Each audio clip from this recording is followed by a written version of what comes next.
We'd like to welcome everybody to the Jefferson Street Sound Museum. Today, I have the privilege of interviewing the founder and curator of the museum, Mr. Lorenzo Washington. Thank you. Welcome, Mr. Washington. Thank you. Thank you. We're just so proud of you and everything that you do today. Lorenzo Washington, the founder of Jefferson Street Sound Museum. So thank you so much for taking time out of your busy schedule to do this interview. Well, thank you, Karen, for having the interest that you have for the Jefferson Street Sound Museum. And I'm very proud to be sitting here with you. Oh, thank you so much. So you know that we're going to delve deep and get real nosy about your business. You know that, right? Yeah. Okay. So let's just going to ask some basic questions so that we can relax. Are you a native Nashvilleian? Yes, I am a native Nashvilleian. Okay, and where were you born? I was born and raised in East Nashville across the Jefferson Street Bridge. Jefferson Street Bridge, okay. Yeah. And off of Cowan Street. Okay. There was a community over there that when the interstate came through and the State 40 came through, it totally demolished that area of Nashville that we lived in. And so where did you move after that? Well, when we moved from Wichita Street, we moved over on off Meridian Street Okay. in the Lane Garden Apartments? apartments. Okay. And then after that, where did you go? After that, like you say, you're digging. I'm digging. After that, we went to Neal Avenue, still in East Nashville. Still So good. when the interstate came through, it totally disrupted family life Right. in East Nashville, because my aunts and my cousins and my uncles, everybody lived in some parts of East Nashville, and when the interstate came through, everybody just split up and had to go to different sides of the city. And North that's so Nashville. different. Yeah, that's different. To be kind of scattered Yeah. when you're used to living around each other. Right. Well, we could always go down the street and get a cup of sugar. There you go. Yeah. Borrow a cup of sugar from the neighbor. Yeah, and that neighbor would be a relative, you know, Mm-hmm. because there was that many of us in that area. Well, you've had just a wonderful life in doing research about you. But I want to ask you about your personal life. When you were younger and you went to, you attended Meg's Meg School. School, and you left Meg's School in order to help your mother pay bills and to help take care of your younger brothers. What did you feel about that? What prompted you to do that as a young boy? Well, my mother always raised me especially to be one to look out for family. And I had 3 brothers, and absent from the house father. So I had to be my mother's backup. Right. And that was one of the reasons I quit school and got a job, because I was still backing her up. You know, I was still being a father to my brothers and a helpful son to my mother. And that's one of the things I really admire about you, because it's very unselfish of you to do that. I'm sure there were some other things that you wanted to do, but you knew what needed to be done at that Right. time. Right. So when you were younger in that age, what did you want to grow up to be? What did you want to have? Well, I've always had that entrepreneurial spirit. You know, I just wanted to be successful in whatever way that I could. You know, I was always wanting to be a business person. You know, I was always pretty good at arithmetic and Okay. and math, so I could figure out, you know, how to make money. You know, and you know, I worked on back in the day when I was a kid, I worked on the coal and wagon, ice man with the ice man and the coal man. I worked at 13 years, at 12 years old, I started shining shoes. But I had to walk so far to work. So where did you have to go? Downtown, Okay. on 3rd Avenue at Lonnie Young's Shoe Repair. And but that was about a mile and a half or longer to get to work, and I had to walk because I didn't know how much I would make that day shining shoes. But the thing is that I had a job that would pay hopefully enough to give me and my three brothers lunch money. So we had to have lunch money every day, and that was my source of providing us with lunch money. Now, do you still shine shoes today? My own. You know, shoes. You always think it's good to know something personal about the individual that I'm talking to. So I think this is something very personal that people will feel maybe they didn't know about you or feel closer to you, or to be able to identify more with you, the person, Lorenzo Washington. Well, you know, even in the neighborhood, folk knew me and knew who I was because I was always a positive person. You know, I never was a negative person. And so I hung around with positive people. The older folk saw that I was a positive person and a good person. And they, whenever they had chores to do around the house, like hardwood floors, buff the windows clean, sort of hard jobs, but they would always come and get me To help out. and that was a dollar or two, you know, back then. So I had a number of folk, you know, having faith in me that I was gonna do a good job for them then, and that I was gonna be somebody, as they used to say it in the neighborhood. Well, you are somebody. That's for sure. Somebody. Yeah, you I are don't know. somebody. Let me ask you this: what is your first memory of Jefferson Street? My first memory of Jefferson Street is walking from East Nashville, Wichita Street, to Hadley Park. And we used to go to Hadley Park to swim, and I was about 10 years old, 9. So that was the outdoor swimming pool. It was an outdoor swimming pool. And we used to walk all the way from East Nashville to Hadley Park to swim. And we could take swimming lessons, and we'd take swimming lessons. And I can just see the lady that was giving us the lesson. I can't think of her name right now. I probably will before the interview is over. But she was very good, and she could control that whole pool With all of those kids. kids. Yeah, she could do that.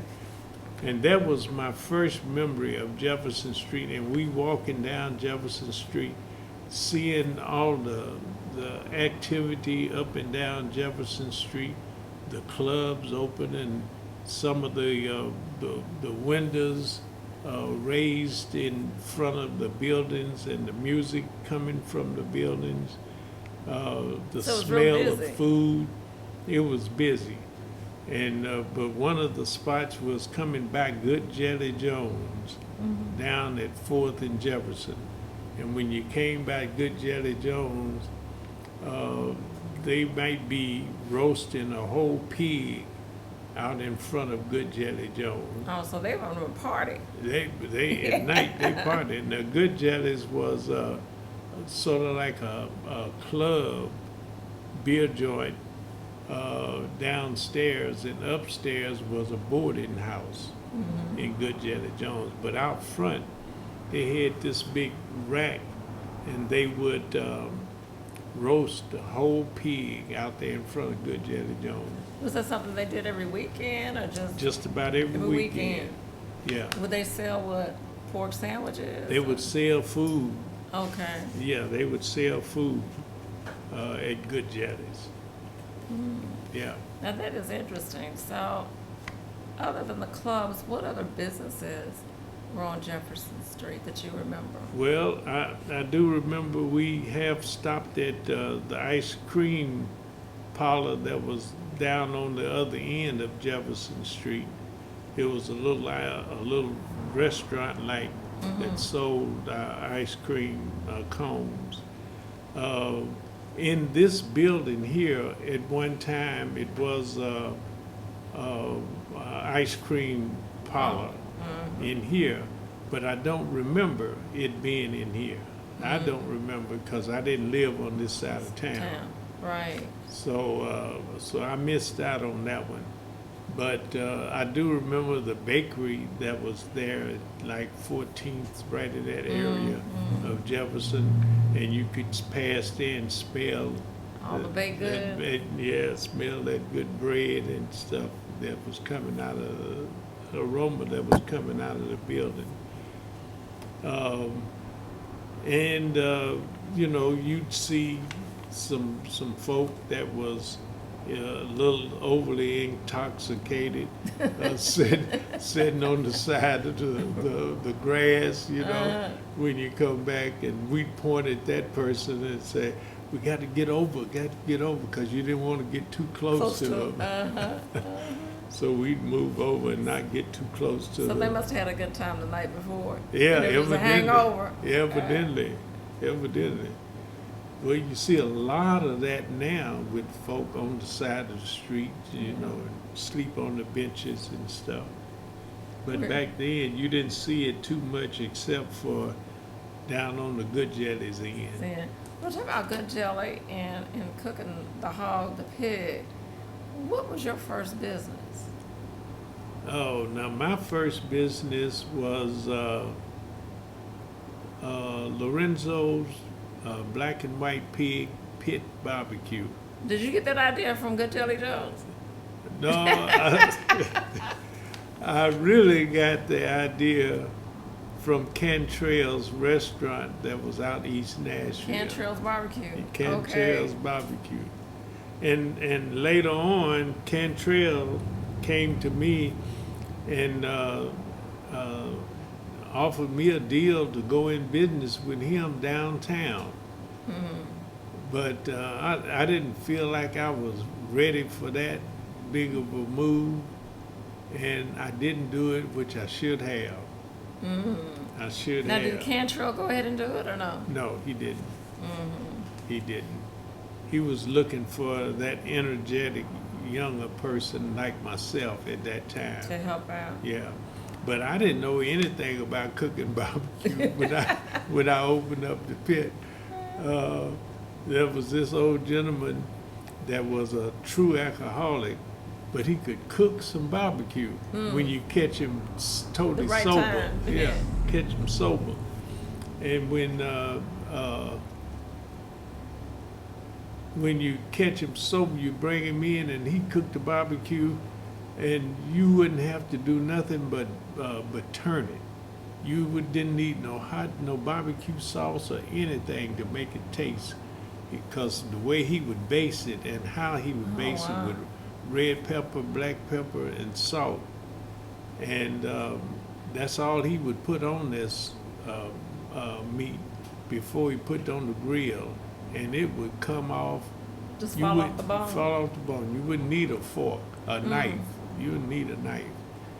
And so I was trying to learn how to cook like he did. So did you ever get the recipe? Did you know all the spices? I You didn't said know. red pepper, black pepper, No, and salt. he wouldn't give it to us. Oh, okay. It was a family secret. That was His secret. his secret. And that was his way of keeping me paying him every day, every time Right. he come in the barbecue pit. I'd have to pay him. And then finally, he just fell off the wagon to a point that we didn't see him. And so we had to learn how to cook. How to do it. And so my brother Ernest and myself, we learned how to baste that meat and cook it.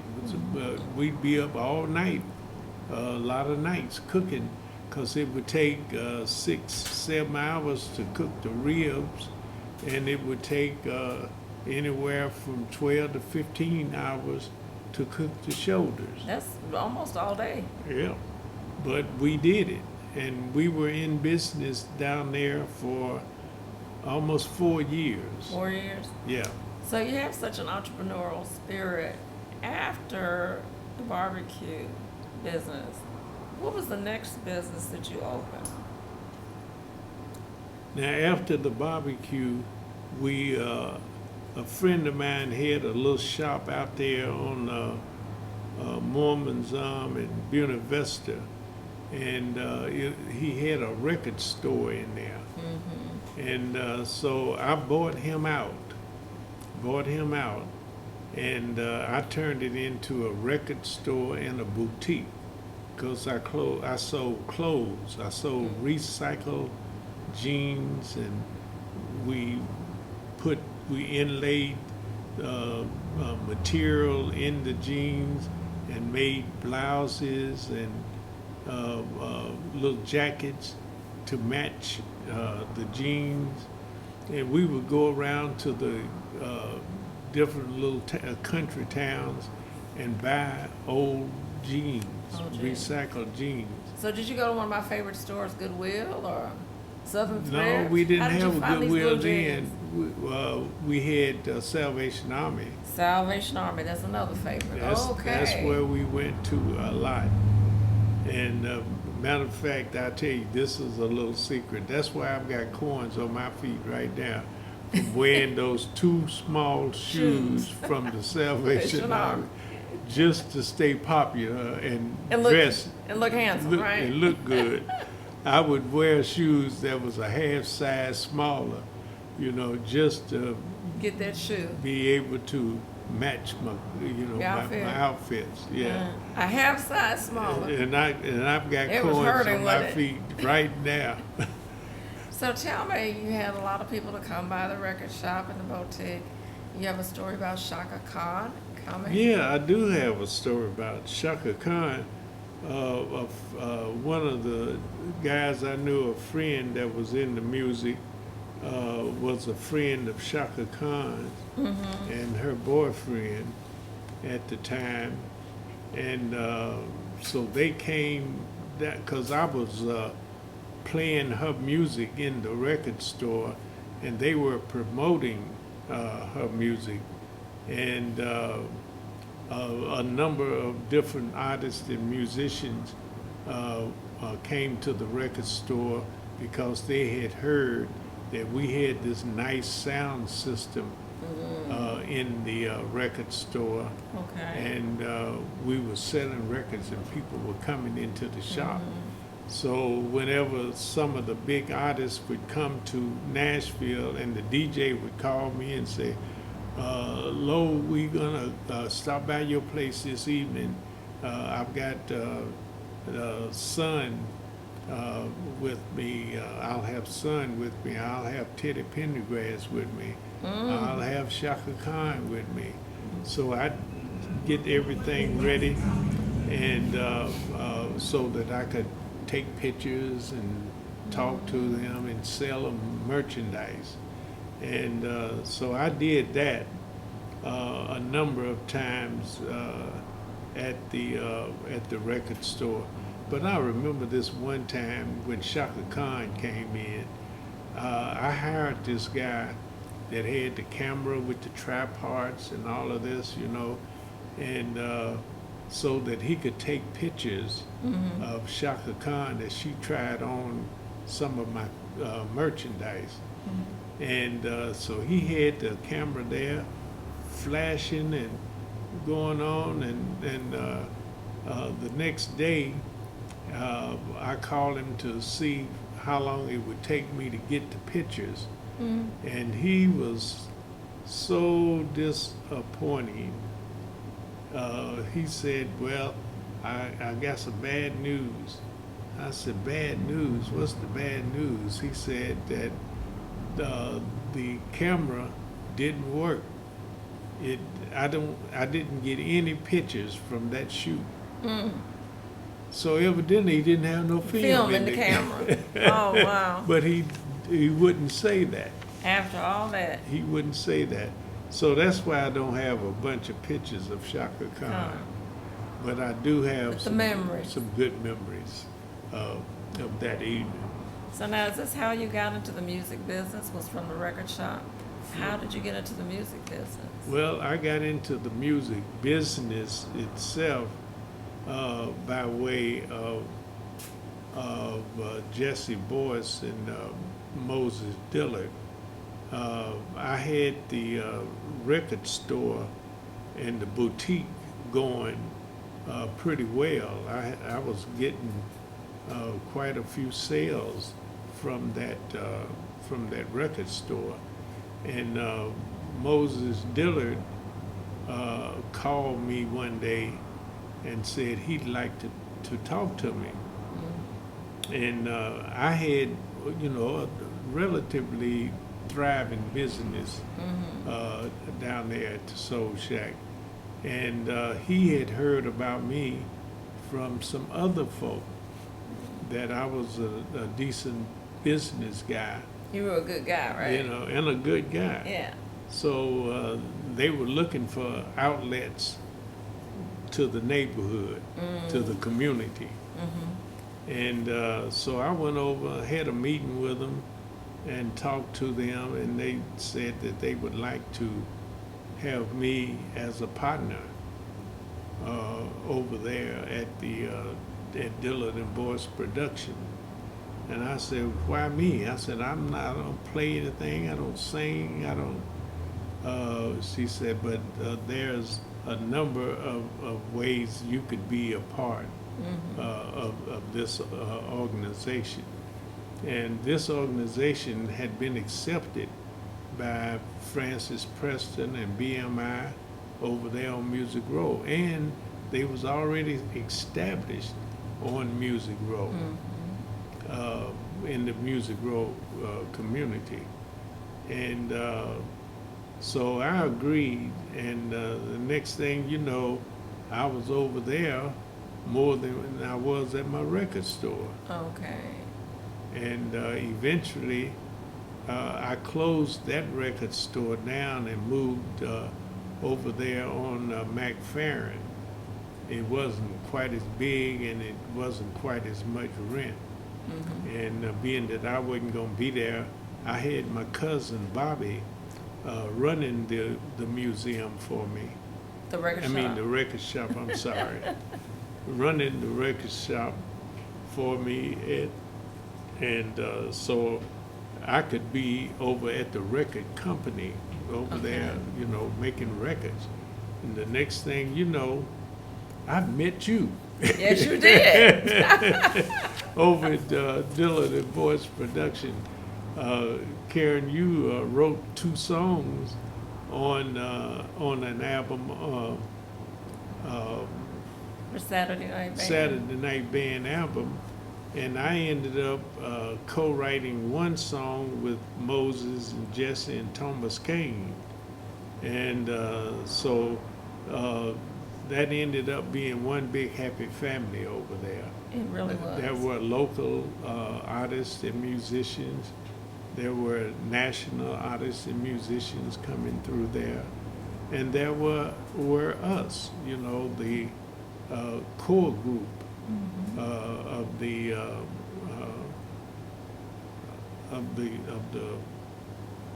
production company, and so that was a real experience over there at Dillard and Boyce Production. Um, and both of those guys, Jesse Boyce and Moses Dillard, are deceased now. Yeah.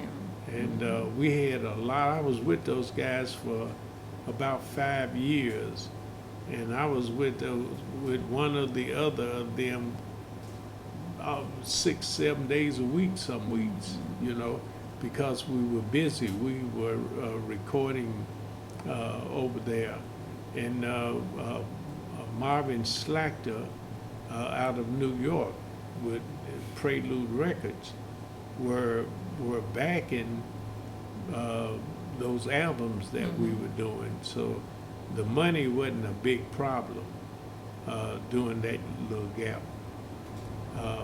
5-year gap, it wasn't a little gap. But we didn't get that big hit record, Well, it's never too late. It's never too late. And Never too late. we've got a studio upstairs that we could possibly pull it off from upstairs. So that's interesting. You mentioned upstairs here at the same location of the museum, but before it was a museum. How did you come to move to Jefferson Street in 2010? You actually moved to Jefferson Street. What was the article that you read? What was the purpose of you coming to Jefferson Street? Well, the purpose of me coming to Jefferson Street was that I had to move out of the building that I was in on Franklin Road. They had some problems with the infrastructure, and they were going to have to tear out my rental space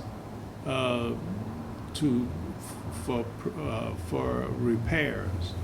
And they were going to go up on the rent when they got through. And so they told me that up front. So I said, I've got to find me another place.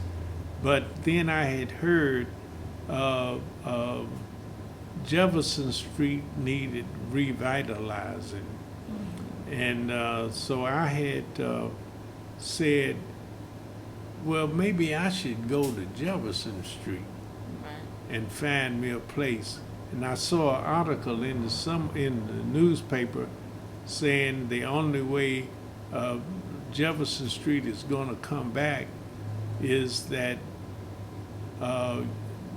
black businessmen and women were going to have to move to Jefferson Street and set up business. And so that was my thought. But at the time, nobody was actually doing that. So I said, I don't want to be over there by myself on Jefferson Street. And something just kept telling me to go on to Jefferson Street. So I came over here on Jefferson Street and rode up Jefferson Street looking for a place to lease. I rode up Jefferson Street, didn't see anything. Rode back down the street, didn't see anything. So I made another trip before I left North Nashville. I made one more trip, and when I came back up the street, I saw a sign on the post out there that said for rent. I said, how did I miss that sign? And the lady, Darcy, that owned the building, pulled in the parking lot. And so I went up, turned around, and came back and pulled in behind her. And the sign was up for rent.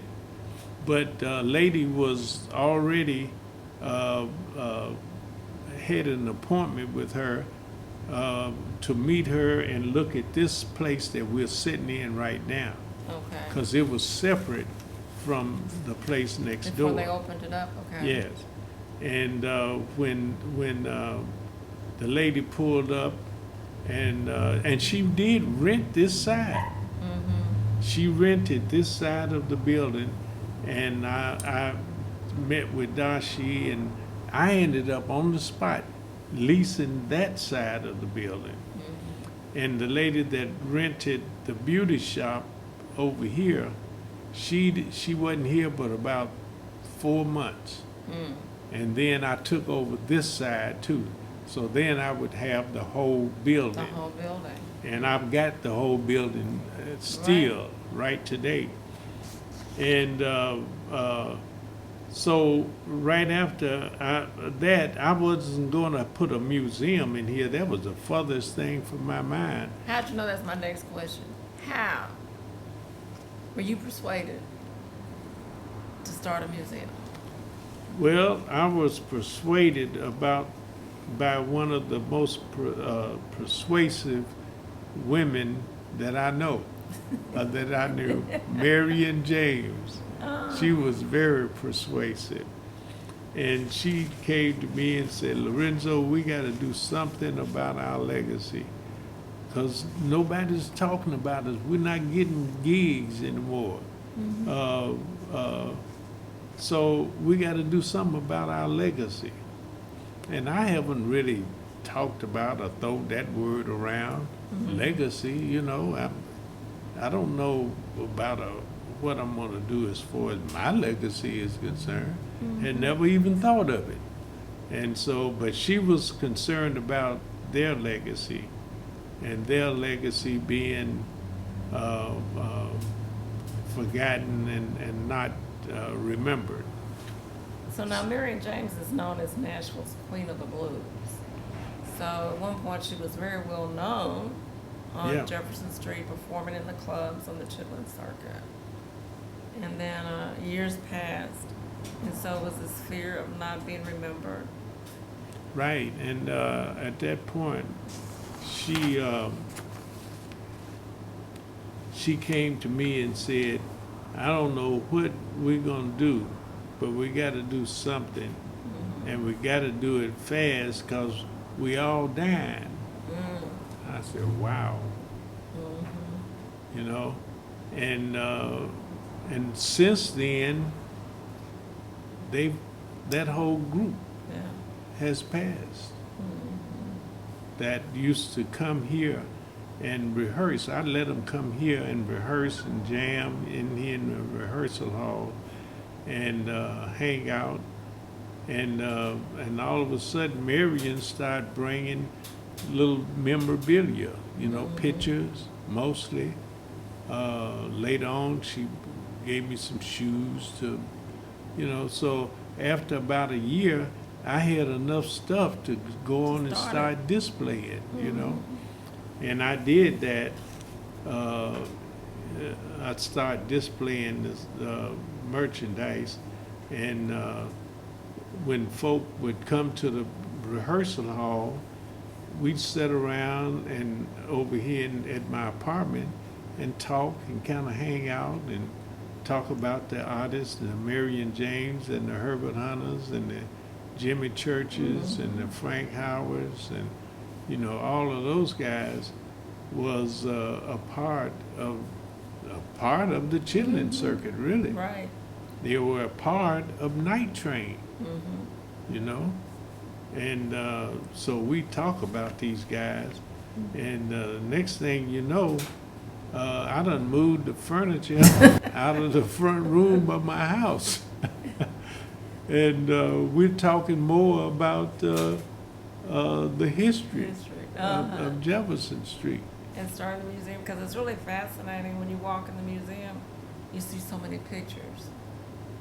Pictures of different people, entertainers, politicians, religious figures, sports figures, just a different array of folks. Right. Individuals that have helped to preserve the musical legacies Right. of historic Jefferson Street. Well, that was my only way of saying history is through pictures. Yes. You know, I didn't know of any other way of describing what I thought was a museum. You know, I knew pictures would create interest. And kind of tell a story.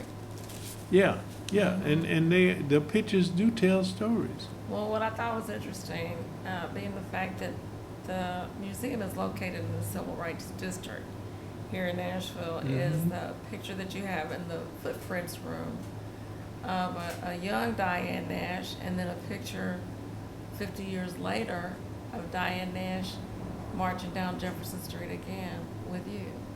Right, right. Well, I fell in line in the march, but it was the 50th anniversary march from Tennessee State out there to downtown, and Diane Nash, Rutherford Sanders, and other civic leaders was in that march during that time. That was the 50th anniversary march, and yeah, those days. I have pictures from the march in there in the museum, but that was my only way of through pictures. My only way of accelerating in the museum field. I just didn't know nothing about museums and how to get one started. But evidently, You're a natural. God had set me up to do exactly what He needed done. And here I am, still trying to build a legacy, not just for the artists and musicians or myself, but for the city. And that's so. In 2022, you received a proclamation making April 3rd Lorenzo Washington Day from Senator Brenda Gilmore. And every year thereafter that, you've hosted the Lorenzo Washington Day Gala. It's a fundraiser benefiting the Jefferson Street Sound Museum. But what I'm amazed about is that it honors you, the gala honors you, but you've also honored other artists that have played an important part in preserving the musical legacies of historic Jefferson Street, artists that have performed on historic Jefferson Street. So can you tell us a little bit about what does it mean to you to have a Lorenzo Washington Day and then to have a Lorenzo Washington Day Gala? So we can start with, what did it mean to you receiving the honor of having your own day? Unbelievable. Never thought that I would that I would have accomplishment that would warrant me having my own day. I remember that day. It was very special, and Senator Brenda Gilmore and different friends, family, entertainers on Jefferson Street, and we hosted the reception right here and presented it to you. So it was a fun day, but it's well deserved on your part, because had you not followed your passion and started the museum, so many memories and histories would be lost about Jefferson Street. So on behalf of the community, I'm saying thank you. On behalf of the community. So thank you very much. Now, the gala. The gala, you've honored a lot of different people. And just to name a few, Lucius Spoonman Talley, Frank Howard, Jimmy Church, Peggy Gaines, D. Ford Bailey, Noble Blackwell, Dr. Bobby Jones, just numerous people, Charles Wig Walker, Sharon Kay. So all these individuals that you've honored, and that's just to name a few of them.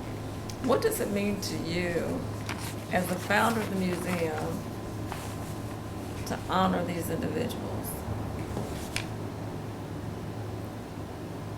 Well, and I call these individuals legends. So to be able to honor all of these legends that entertained us here in Nashville and especially on Jefferson Street is an honor.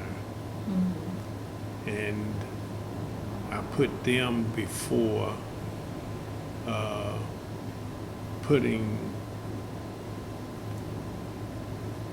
my name out there.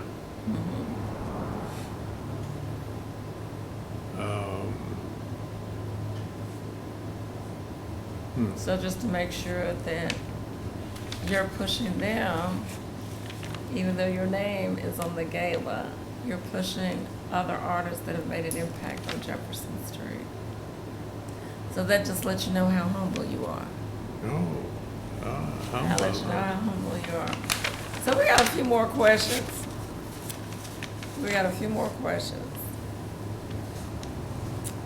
Not to mention all the different awards that you received outside of the proclamation. You just recently received the Keeping Blues Alive Award in Memphis, Tennessee. The Harry T. Burley Award, as a 2025 Burley Civic Champion awardee.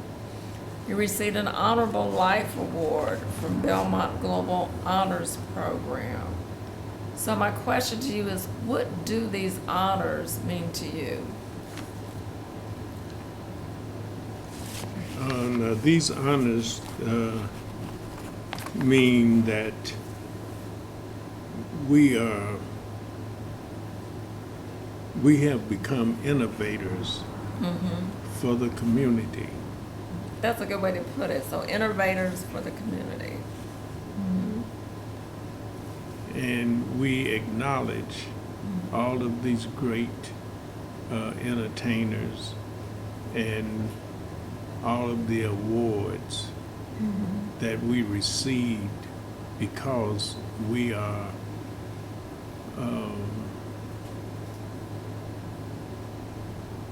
promoting and recognizing these entertainers And the contributions that they made. Okay, let's do those. So let me ask you, at this stage of the game, what do you think is needed on Jefferson Street?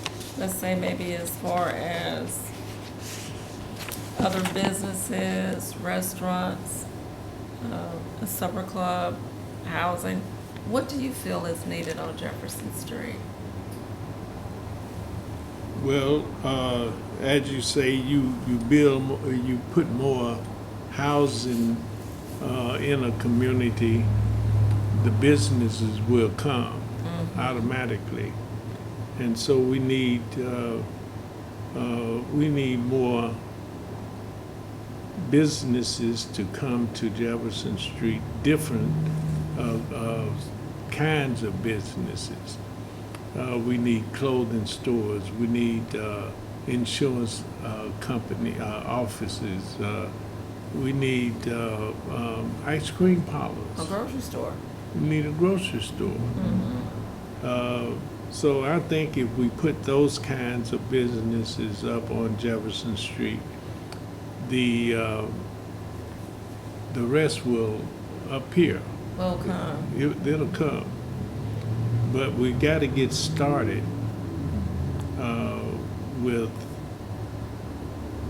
one source or the other.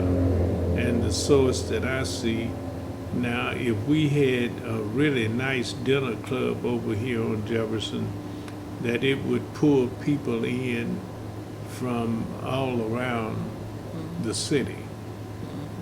They would want to come to Jefferson Street just to hear that different kind of music that they heard about over here on that Jefferson. Rhythm and that blues. Yeah. Yeah. So we've got to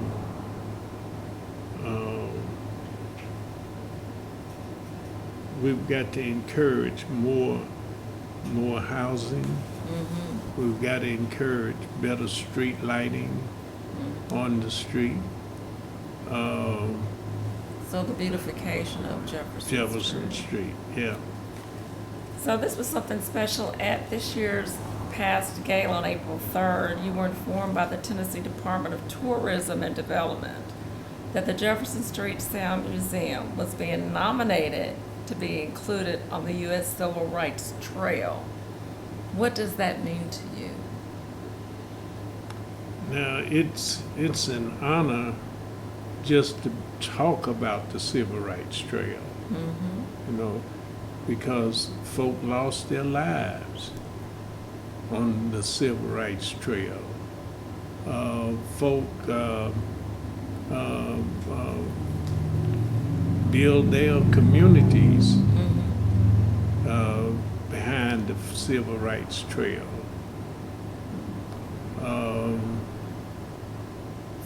It is just a pure honor to be here in 2025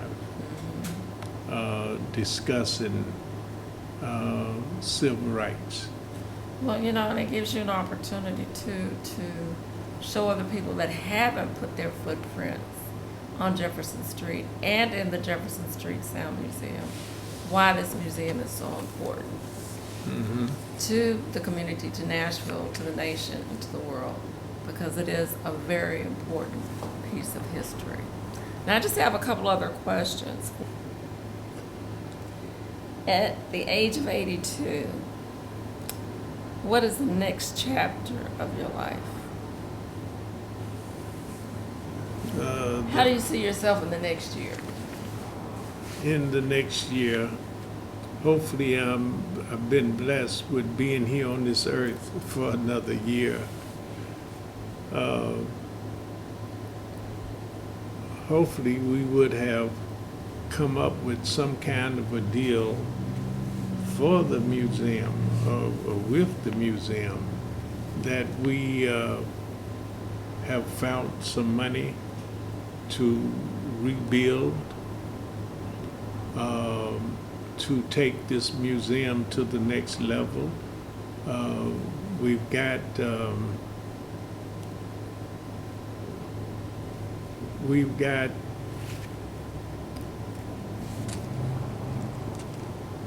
We've got enough Memorabilia? memorabilia, but Awards? no, that's not what I'm trying. I'm trying to come up with this. We have enough recognition. Recognition. Maybe that's the word I want. So the museum has achieved We have enough recognition. recognition, yeah. Okay. We have, established ourselves as far as recognition is concerned. We have gotten enough recognition to be able to take this thing to another level, to interest entrepreneurs that's interested in being a part of history And part of the mission of the museum. and a part of the mission of the museum. So everybody needs to hear that and know they can make donations. There you go. So There this you is the go. last question I have for you. What do you want your legacy to be? I would want my legacy to say that I thrived to build a community that has been in the dark for a lot of years. I would like my legacy to be one that took a great deal of interest in our community. I would like my legacy to be one that was positive and creative as far as bringing people together.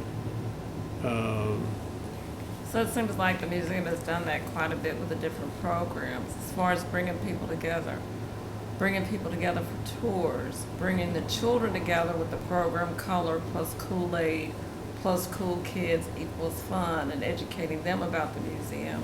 Right. And having the museum's activity sheet available to children through Seymour, SYMOR, Seymour.